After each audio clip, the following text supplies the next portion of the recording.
The cost of uncalculated generosity. You gave them your time, your presence, your silence, even when your heart was roaring to be heard.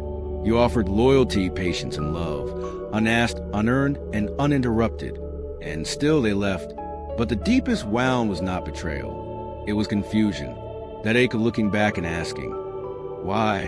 Why would someone walk away from the only soul who stayed when no one else did? You thought kindness would shield you, that love, if pure enough, would return as loyalty. You weren't wrong for believing that. You were just untrained for a world that punishes unguarded hearts. Gratitude fades faster than injury, and kindness without leverage invites contempt. Machiavelli knew it. History has proven it. Julius Caesar forgave his enemies. They bathed in his mercy, then stabbed him in the forum. Princess Diana gave love to a cold empire, and it left her exposed. Even in your own life, there's that one moment, that one name. You gave, they took, and never looked back.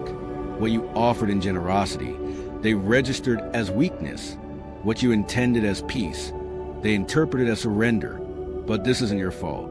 You were conditioned by family, by culture, by broken myths, to equate giving with virtue, silence with strength, sacrifice with love. But the world doesn't run on virtue. It runs on perception. And perception is brutal. People do not cherish what is always available.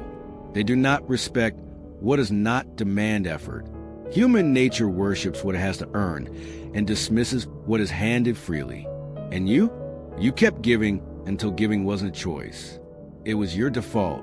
You became less a person, more a refuge, a breathing shelter for other people's chaos, their emotional landfill. And no one noticed you were eroding. This isn't comfort. This isn't therapy. This is confrontation. If you still think goodness is its own reward, pause. Not all love is sacred. Not all sacrifice is noble. Some of it is slow self-destruction. And if something in your chest is stirring right now, it isn't anger. It isn't sadness. It's your strategist waking up. You were never weak, only loyal to the wrong doctrine. From this moment forward, you will no longer love blindly. You will no longer give like a peasant praying for acceptance. You will give like a ruler, strategic, sovereign, and unforgettable. Part 1. The deep psychology behind overgiving. No one chooses to be invisible. No one dreams of becoming the one who always gives and never gets. But somehow it happens, and more often than not, it happens to the kindest souls. Not because they're weak, but because somewhere along the way, they learned a dangerous rule. Love must be earned through self-erasure. This belief doesn't start in adulthood. It begins in silence.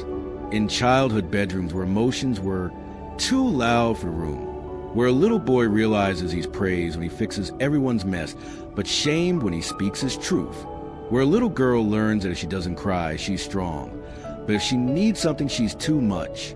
They don't call it trauma. They call it being easy, helpful, low maintenance. But underneath those words is a child shrinking themselves to survive. So they grow up, and they don't stop giving, because giving is the only language they were taught to speak. They offer energy without asking. They absorb chaos to keep the peace. They sacrifice sleep, sanity, and self. Not because they want to, but because saying no feels like betrayal. Because somewhere deep inside, they still believe they must overcompensate just to be allowed to stay. Over time, it metastasizes. They don't just give time, they give themselves. They shape-shift to please rooms that never deserve their presence. They smile through emotional theft. They become the mirror that reflects what others want to see, until they no longer recognize the outline of their own identity. This isn't kindness, it's survival. An emotional hostage situation wrapped in polite behavior. And the world? It rewards this pain with applause. You're so strong. You're always there. You're the rock. But no one asks what happens to the rock when it's been eroded by waves for decades, when strength becomes a tomb. Machiavelli wouldn't see this as virtue. He'd see it as emotional submission, because when your value is measured by how much you tolerate, you become predictable. And what's predictable is easy to manipulate. A resource, not a force. The tragedy is systemic. Overgiving isn't just tolerated, it's normalized. In jobs that exploit your loyalty without compensation. in families that praise your silence while draining your spirit, in cultures that idolize martyrs but forget their names. And when the overgiver collapses, not with drama, but with a whisper, no one notices, because everyone got used to the quiet, to the availability, to the soft disappearance. You may think this is love, that this is selflessness, but ask yourself, if your kindness requires your vanishing, is it still kindness? Or is it strategic self-abandonment? Here's the truth. You can't heal what you refuse to name. And overgiving isn't a virtue. It's a survival script that has long outlived its purpose. Like a war strategy built for a battlefield that no longer exists, it must be dismantled, or it will dismantle you. But awareness is your first revolution. And you just started one. Part 2, how society trains you to be selfless and powerless.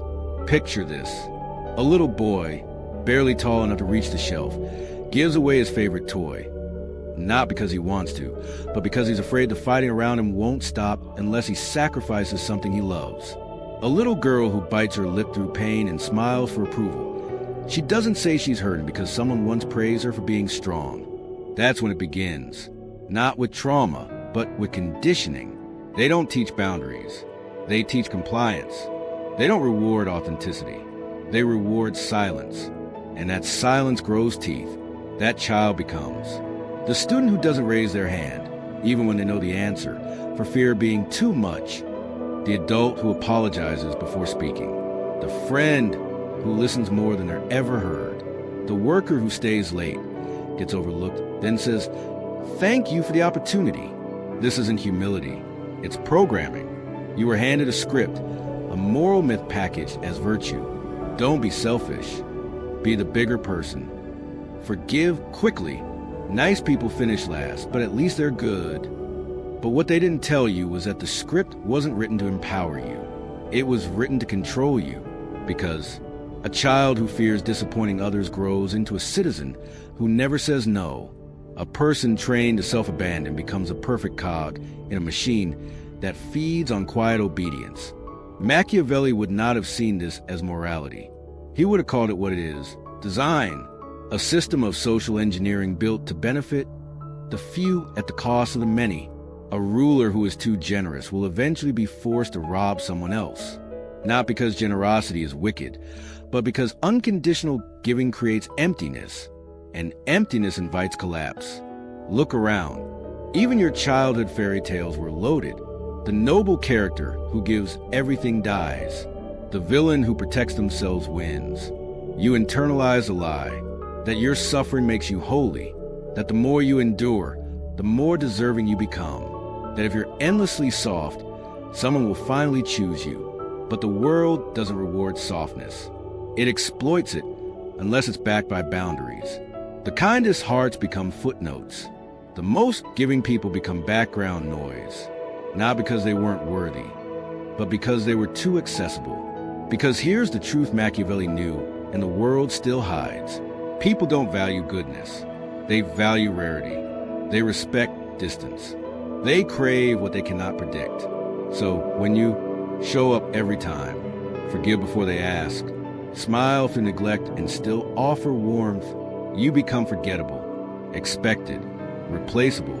And that's the most dangerous illusion, that selflessness equals strength. But true strength isn't the absence of needs.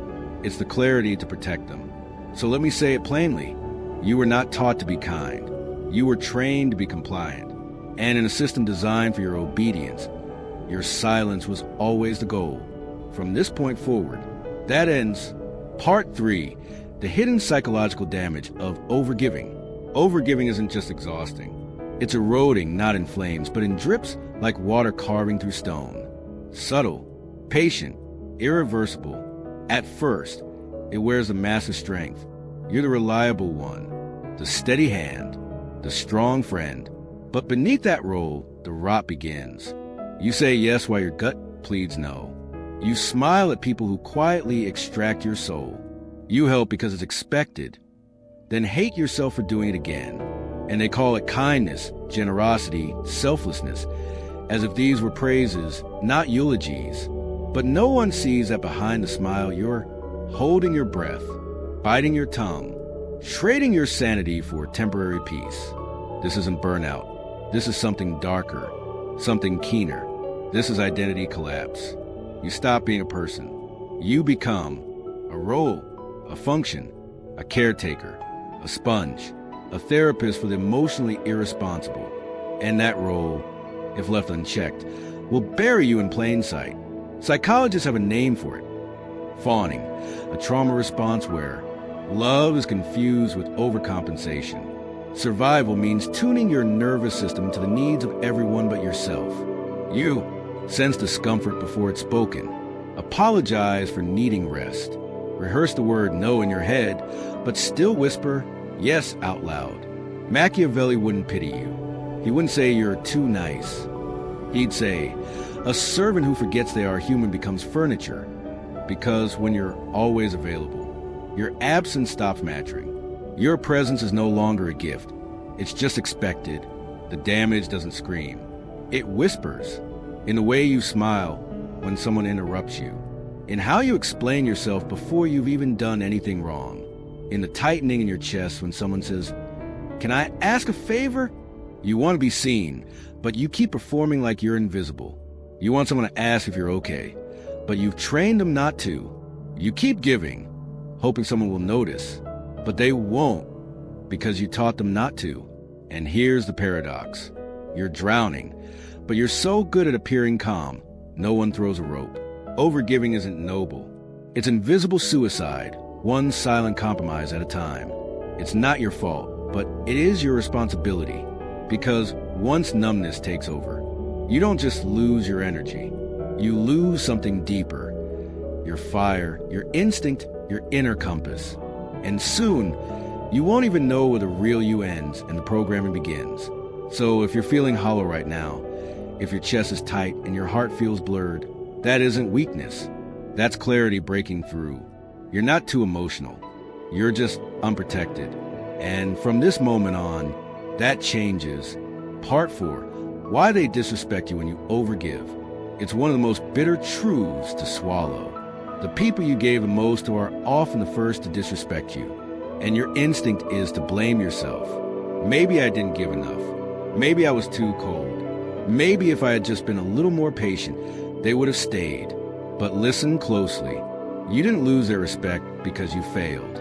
You lost it because you gave too much, too freely. In human psychology, there is a ruthless equation. What is free is rarely valued. What is consistent is eventually ignored. What is unconditional is often exploited. The people you kept giving to, they stopped seeing it as generosity. They saw it as your role, a permanent feature of their comfort.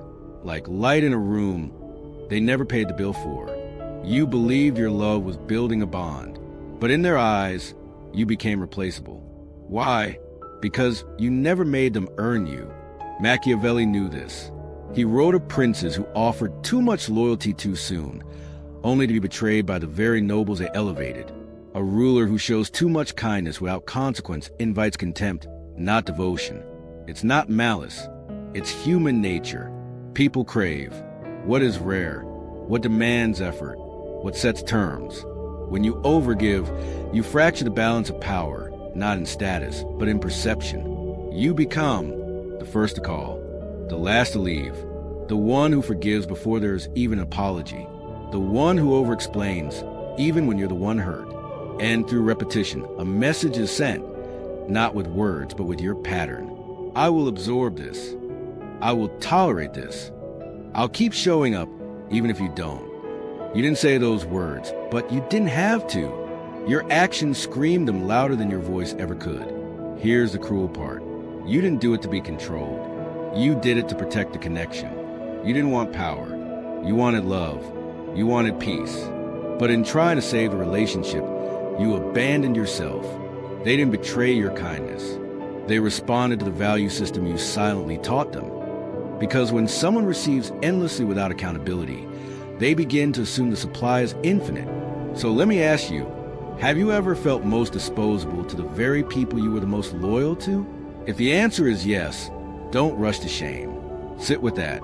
Let it be a signal, not of your inadequacy, but of your generosity misused. Respect does not come from how much you love. It comes from how clearly you protect your worth.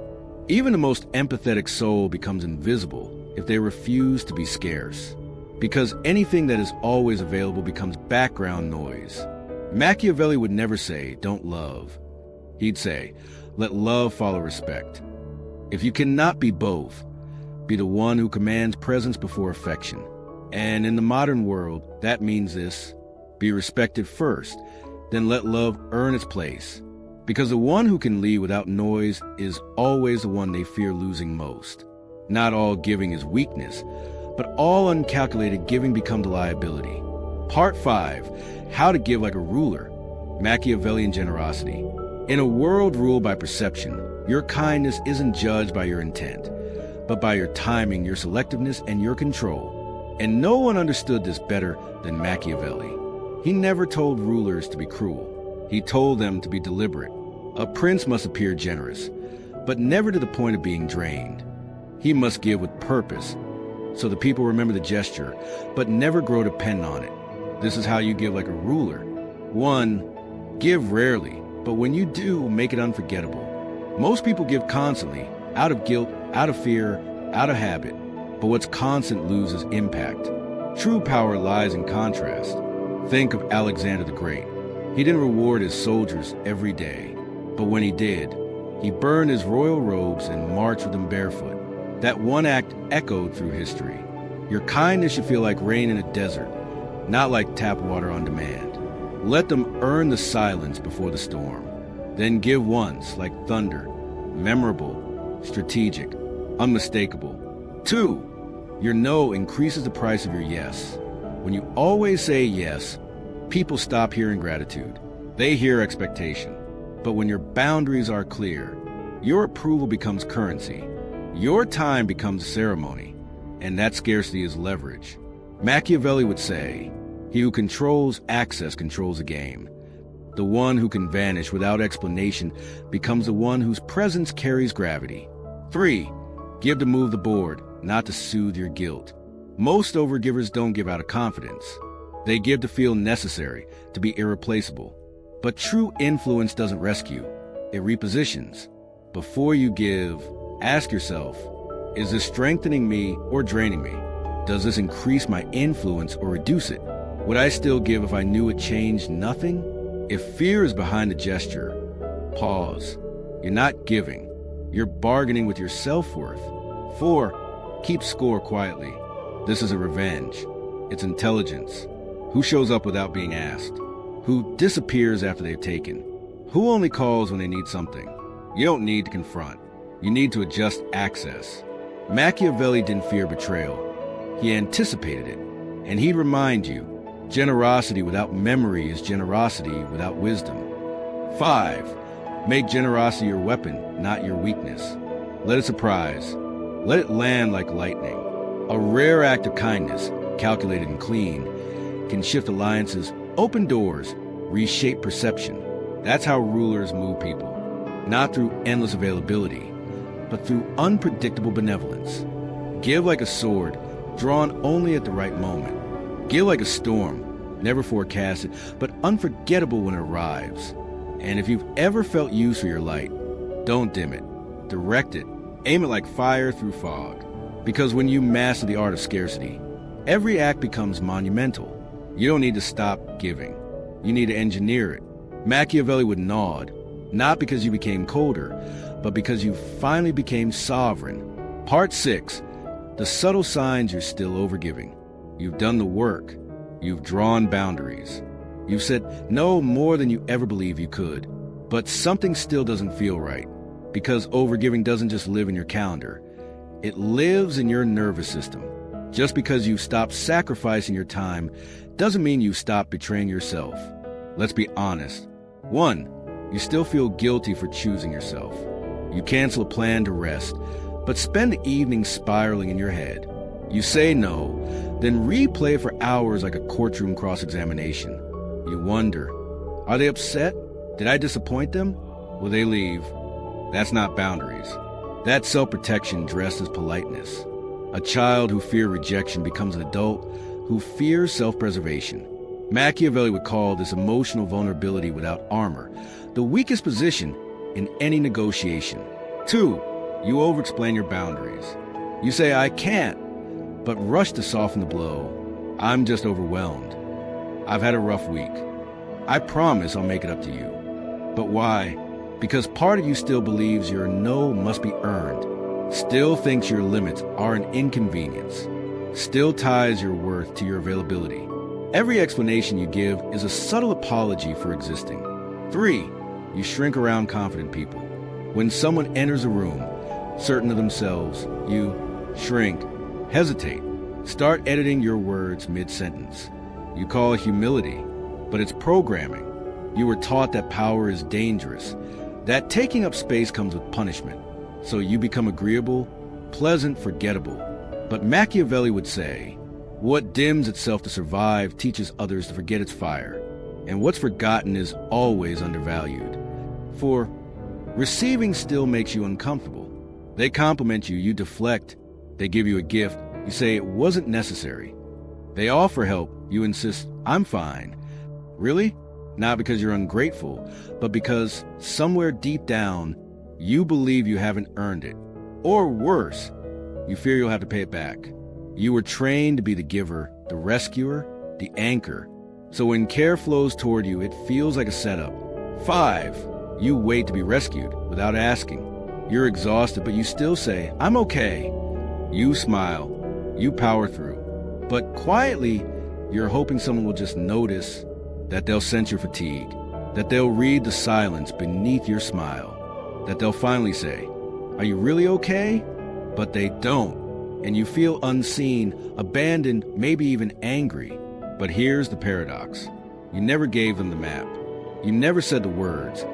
Because asking feels like weakness. Because long ago, you learned your needs were a burden. Let's call this what it is. Residual loyalty to the role you once played to survive. The giver, the fixer, the peacekeeper, the quiet one. But that role, it's expired. You don't owe anyone the version of yourself that sacrificed everything in silence. You don't owe the world a smile when your soul is collapsing. You don't owe endless understanding in exchange for crumbs of attention. So, if any of this feels uncomfortably familiar, you're not broken. You're waking up. These aren't flaws. They're flickers of awareness breaking through the cage of who you were taught to be. You've stopped giving blindly. Now it's time to stop feeling bad for finally choosing yourself. Part 7.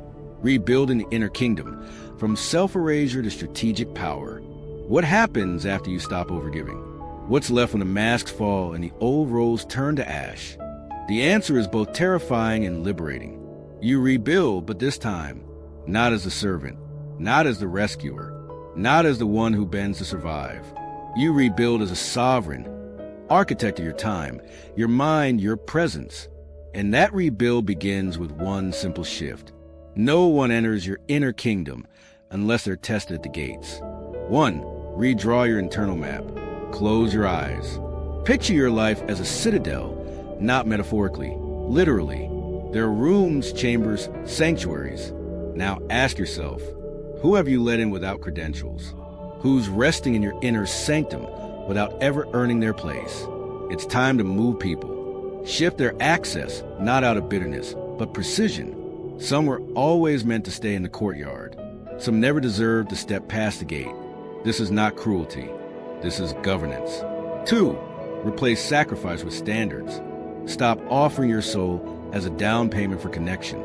Stop bleeding in private just to appear generous in public. From now on, you don't give access. You give criteria. If they rise to meet it, welcome. If not, gate stays shut. As Machiavelli might say, better to be respected at a distance than loved up close by those who violate your sovereignty. 3. Speak less. Observe more. You don't need to announce your evolution. You don't need to defend your new boundaries. Let your silence do the talking. Let your absence echo. Because the loudest shift is always the quietest. Watch how they respond when your light is no longer on tap. Some will adjust. Some will vanish. Good. That's the filtration system working.